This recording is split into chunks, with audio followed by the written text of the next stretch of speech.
right, let's sit down. We need to have a serious talk. I'm not here today merely as an author. I'm here as a diagnostician, someone who has spent his entire life studying the hidden patterns of human behavior. And for the last several years, I've been observing a pattern that is deeply alarming.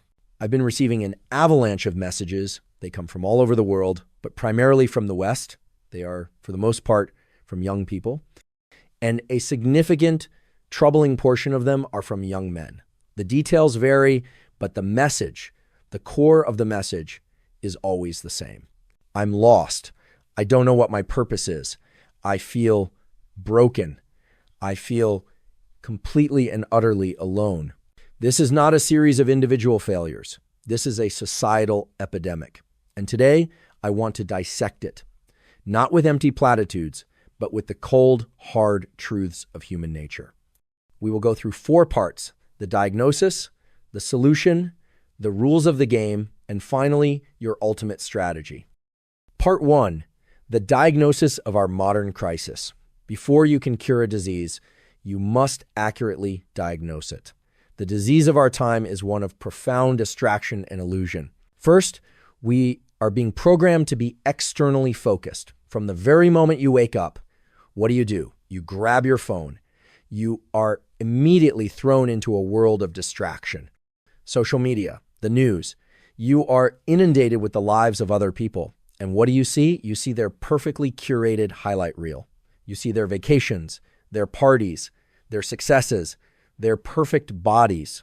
And you compare their edited stage to your messy, anxious, unedited backstage.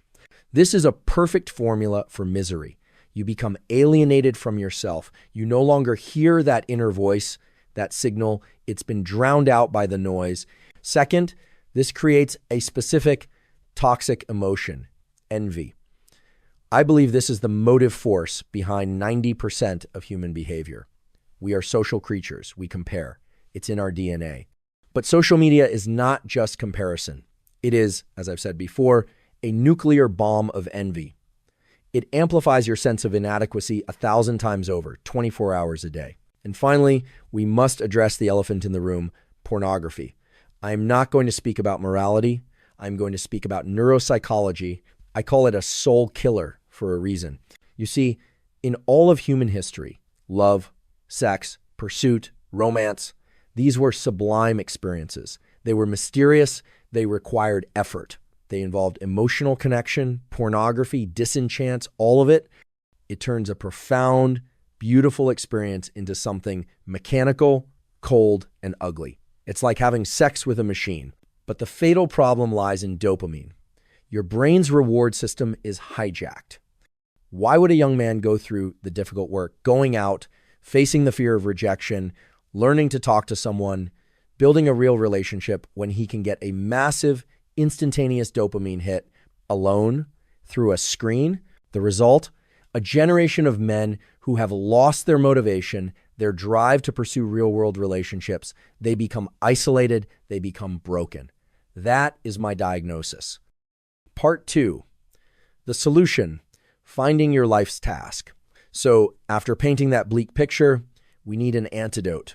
And that antidote, the only solution to this feeling of meaninglessness, is what I call in my book, Mastery, Your Life's Task. This is the most important decision of your life. It is your compass in the storm. But where do you find it? Not out there. Not by asking your parents, your friends, or me. You must conduct an archaeological dig on yourself. Go back. Go back to when you were 3, 4, 5 years old. Before the world told you what you should like. What naturally fascinated you? What were you drawn to with an obsessive curiosity? For me, it was books and ancient history.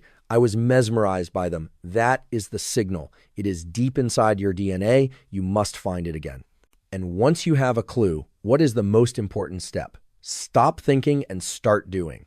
I am sick, truly sick, of people who tell me they've been thinking about starting a podcast for 2 years. What are you talking about? You've wasted 2 years. Start it tomorrow. Failing for 3 months is infinitely better than thinking for 2 years. Your brain does not learn by thinking. It learns by doing. It learns through action, through resistance, through failure. This brings me to my golden advice for your 20 seconds. This is your apprenticeship phase. In this decade, Your priority must be skills is greater than money. Let me be very specific. You're 22, you just graduated, you have 2 job offers. One is at Goldman Sachs, $150,000 a year. It sounds impressive, right? But you're just a tiny cog in a massive machine. The second offer is at a small startup, $30,000 a year. But there, you have to do everything. You have to do marketing, sales, strategy, maybe even make the coffee. Which job do you take? You take the $30,000 job. Why? Because the skills you learn there, they are the gold of the 21st century. By the time you are 35, the person from Goldman Sachs might still be a cog. But you, with that diverse real-world skill set, you can build your own empire. You are playing the long game. Part 3, human nature, the uncomfortable laws. All right, now you have your mission. You are honing your skills, but you still have to live in this world. You have to deal with people, and you cannot succeed if you remain naive, believing everyone is good and kind. You must understand the rules of the game. You must see human nature as it is, not as you wish it to be. Uncomfortable law 1. We are all narcissists. Yes, you heard me. I am a narcissist. You are a narcissist. We are born this way. It's a survival mechanism. The problem is not if, it's where you fall on the spectrum. There are deep narcissists, the toxic, gaslighting, blame-shifting kind. And there are healthy narcissists, people like Steve Jobs, artists, who use their self-belief as fuel to create something extraordinary. The first step to controlling it, like any addiction, is to admit it. Hello, my name is Robert, and I am a narcissist. Only then can you manage it. Uncomfortable. Law 2. We are all actors. Life is a stage. You do not talk to your boss the same way you talk to your child, do you? You are acting. It's a fundamental social skill. People who say, I'm just 100% myself all the time, are either lying or they are social fools. The problem isn't acting. The problem is being unaware that you're acting or being a bad actor. Uncomfortable.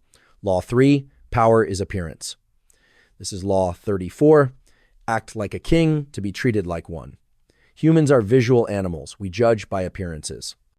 Your body language communicates 90% of your message before you even open your mouth.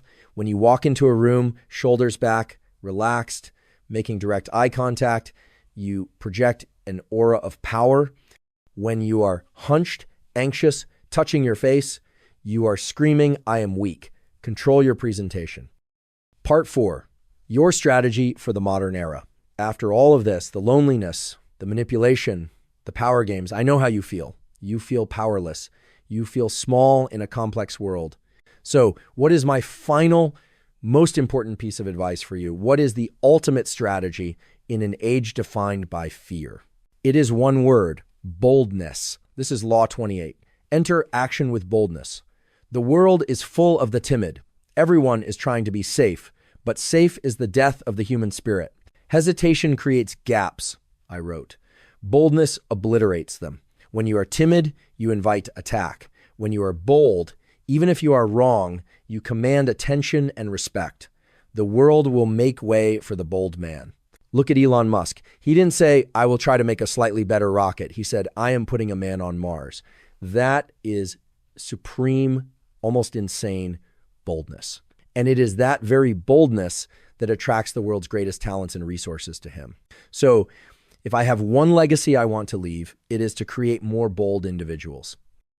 Conclusion, we have gone on a journey.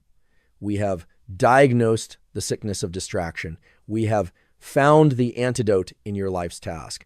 We have learned the uncomfortable, dark rules of human nature. And now you have your strategy. The world is complex. Yes. People are difficult. Yes. But you are not powerless. You have agency. You have the power to shape your reality. It starts within by finding who you are. It continues with action by honing your skills. And it is expressed to the world through boldness. Stop complaining. Stop overthinking. Be bold. Be different. Start that business. Write that book. Just do it. Thank you for listening to these uncomfortable truths.